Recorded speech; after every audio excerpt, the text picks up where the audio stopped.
The activity of the self-compassion letter was a very deep reflection. I feel like more than the other ones that we had. Um, it really allowed me to reflect on what I have been struggling with, something that I haven't really been able to really process. And so it really gave me that space to process, hey, what's going on? How do I really feel like this about this? How am I adjusting? And really to give myself the grace for it. It can be hard sometimes.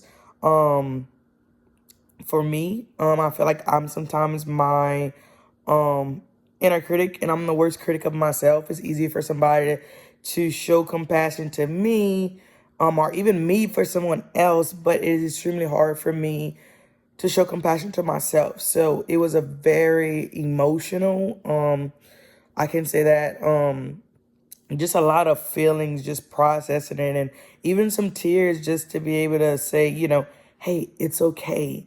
And I loved putting it in this perspective of somebody else because it's easy for us to give feedback to somebody else and to encourage. Naturally, we're in this job, we're doing this career, and that's what we're good at.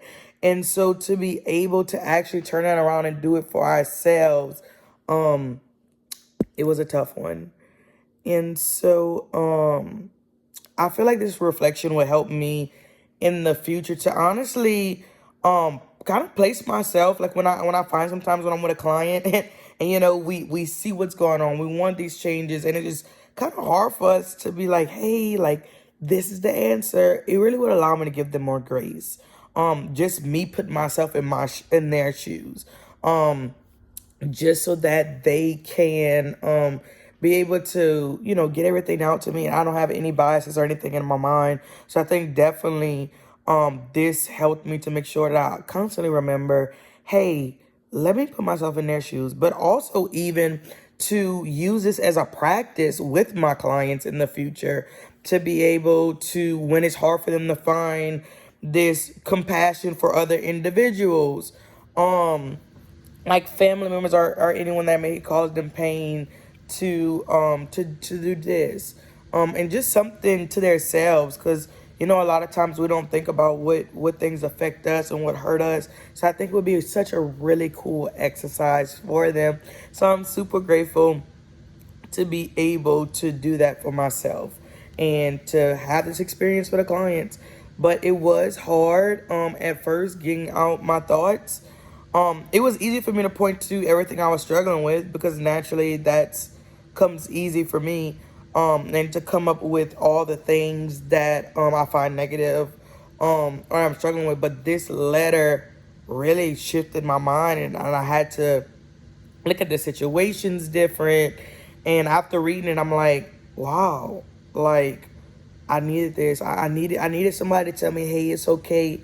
I needed somebody to tell me, no, your life is hard right now. I needed someone to tell me that this transition isn't easy for everybody. And so I'm just super grateful that you allowed us to do this. Thank you for allowing me to do this.